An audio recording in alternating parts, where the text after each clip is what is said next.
Então, continuando, né? Uso capião de coisa material. Uso capião de coisa móvel não é uma coisa muito comum, certo? Não é comum. É uma coisa rara, não é? Os capiões de coisa imóvel acontece todo santo dia, mas a de coisa imóvel, de coisa móvel é mais difícil. Então eu vou dar alguns exemplos que eu já fiz, por exemplo, tá? Por exemplo, o que pode ser que se encaixa aqui em coisa material? Pode ser o motor de um carro, pode ser um livro, pode ser um bujão de gás, pode ser um carro, pode ser uma carretinha, pode ser uma lancha, qualquer coisa móvel aqui. Por exemplo, eu já fiz uso capião de uma caminhonete F1000. Eu já fiz vários uso capiões, não muito, tá? Não chega a 15 uso capiões eu já fiz na minha vida de coisa móvel, não passou disso. Mas uso capião de uma F1000. O cara tinha tirado a F1000 em Lages, 0 km, um fazendeiro, e ele nunca saiu do nome dele. Estava no nome do primeiro comprador ainda, o certificado de registro. Foram só passando com um contratinho de compra e venda. Então ficou fácil para mim provar, né, a posse de quem? Do último comprador, que foi o meu cliente que comprou. E aí eu fiz o capião da F1000.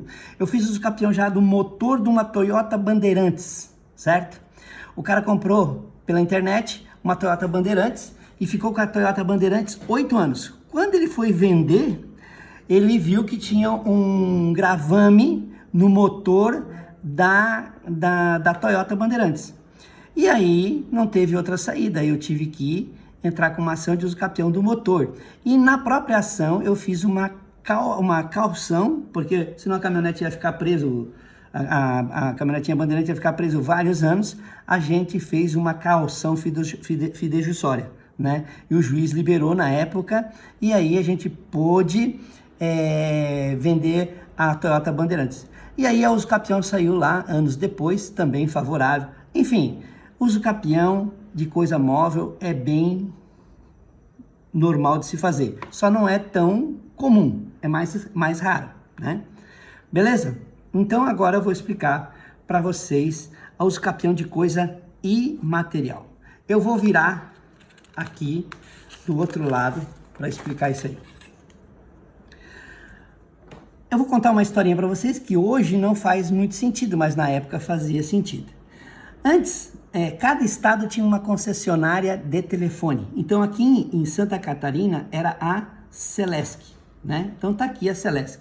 A Celesc detinha, né, a concessão de todas as linhas telefônicas de Santa Catarina. Em São Paulo era a Celesp, no Paraná era a CLPR, sei lá como é que era e tal. Enfim, aí vamos supor que esse indivíduo aqui, ele tem uma casa, que é o A, e ele quer colocar uma linha telefônica aqui na casa dele. Como é que ele fazia à época? Hoje não, hoje tu vai aí em qualquer lugar, tu compra um chip, já instala, já sai falando e etc, etc. Mas antigamente uma linha telefônica custava muito, muito cara. Era trocado por carro zero uma linha telefônica, tinha gente que vivia de aluguéis de linha telefônica, enfim. Se tu perguntar para alguém mais velho aí, você vai ver que o que eu tô falando é verdade. Então, ele ia lá na Celesc, na Telesc, otário, Telesc. Telefonia, não luz. Celesc é da luz e esse aqui é da Telesc. Ele ia lá na Telesc, né? E pedia um número de telefone. Então ele ganhava lá o telefone 2222222 e assim por diante. E instalava aqui. Agora, o que é que esse indivíduo fez? Ele pegou e alugou a casa para o B. Mas olha, presta atenção no que eu disse. Alugou a casa e não a linha telefônica. O A, ao invés de tirar a linha telefônica, deixou a linha telefônica, né, na casa.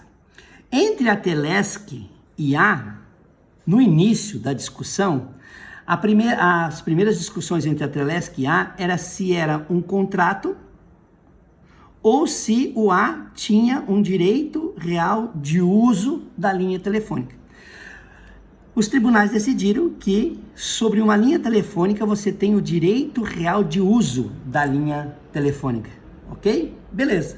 Então, o A tem o quê? O uso e o gozo da linha telefônica e a Telesc ficava com o dispor da linha telefônica.